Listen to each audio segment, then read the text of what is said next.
Lordovi su, poštovani gledalci, opet zasjedali nakon obilaska regiona. Ta delegacija Lordova je opet u svom domu podnijela izvještaj. Opet Face ekskluzivno prenosi cijelu raspravu. Odmah nakon ove emisije, nakon CD-a, pogledajte kompletan snimak nove rasprave Lordova o Balkanu ili preciznije interesima velikih sila na Balkanu. Šta hoće od nas, šta hoće, kako se tu narodu kaže, s nas, šta hoće s nama, i to ove zemlje. Kina, Rusija, Turska, Amerika i Velika Britanija.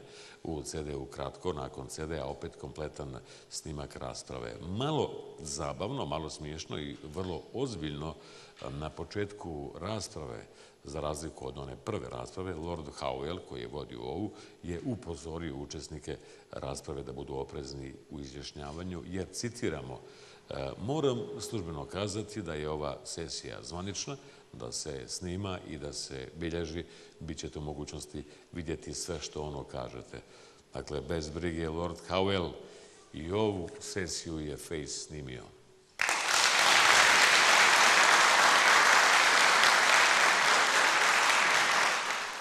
The committee has been visiting the region and visited 4 of the several countries, and to deal with the various impacts of China, Russia, Turkey, the United States, obviously the EU, NATO, and our own, Britain's own interest as it works towards the West Balkans seminar, forum, summit, to be planned for next year.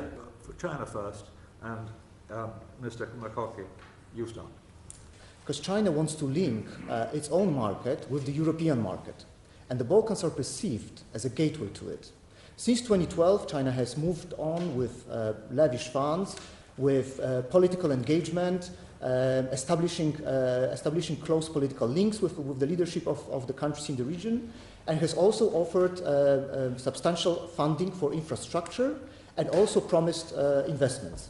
But nevertheless, a small amount of money, relatively small amount of money, goes a long way in the Balkans. So Serbia gets about half of it. Estimates about 5 to 6 billion in contracts.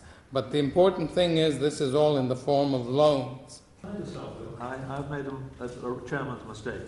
We are actually moving straight on to Russia first. So if you look at the region, the only area where you could say arguably they really have strong influence is the Republika Srpska, Bosnian Serb Republic. All right, but I think there's much more to ask on Russia, but perhaps we could now move on to Turkey.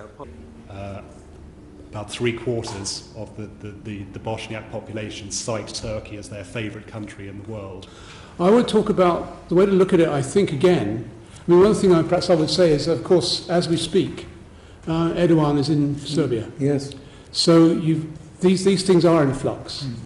So in a way, kind of he's tried to sort of make a bridge towards Serbia, and then at the same time he's saying, well, actually, the people I'm really interested in Serbia are the Muslims down in the southwest, where they actually celebrated when he was elected president. I think when the Turkish election was on, they had big screens up in Novi Pazar showing the triumphant election in Turkey.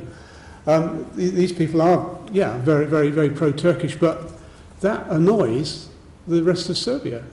You have a situation in the Balkans, demographically speaking, if you look at the projections 2030, 2040, the amount of people that are Muslims in the region, very, very large number of people that will be looking, I would suspect, to countries like Turkey for cultural, educational. With the question of Islam in the Balkans, these countries had gone through decades of living under socialist Yugoslavia, where you had a secularizing push. I think their religion became quite weak. The difference is Bosnia. That's right. And they have a strong nationalist dimension to them.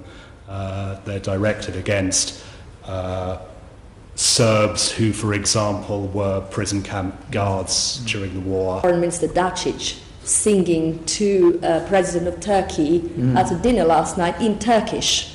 Yes. So I guess the relationship between Serbia and Turkey is going from strength to strength.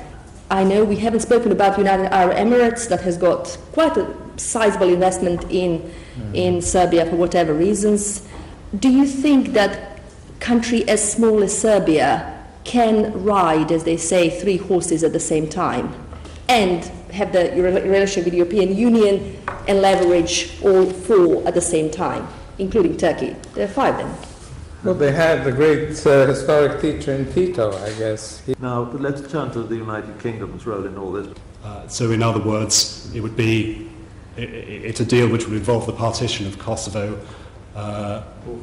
with the north returning to Serbia. When we talk about return to growth, keep in mind that first half growth this year in Serbia was the second worst in Europe, only 1%. Yes. Perhaps you could guide us through the rather imponderable situation with regard to United States foreign policy. And even on Bosnia and something like that, the U.S. has been in the forefront of slapping sanctions on Dodik. So the idea that the U.S. is withdrawing from the region is probably not right. But there's no Richard Holbrooke on the scene who's going to come back in and bring more. Well, it might. I mean, I have to say I'm quite pessimistic about stability in the Balkans, primarily because the Bosnian Serbs are exploiting this new power vacuum to make a very serious drive at independence. To follow up with your question, that, I mean, to my knowledge, for about 10 years, people have been saying that Dayton is out of date. But you're saying maybe at the end of this decade that there may be a move to have Dayton 2. I'm not envisaging Dayton 2 because I don't believe the Bosnian Serbs want Dayton 2. They want to leave Bosnia, and the leadership of the Bosnian Serbs is becoming increasingly explicit about the goal of independence.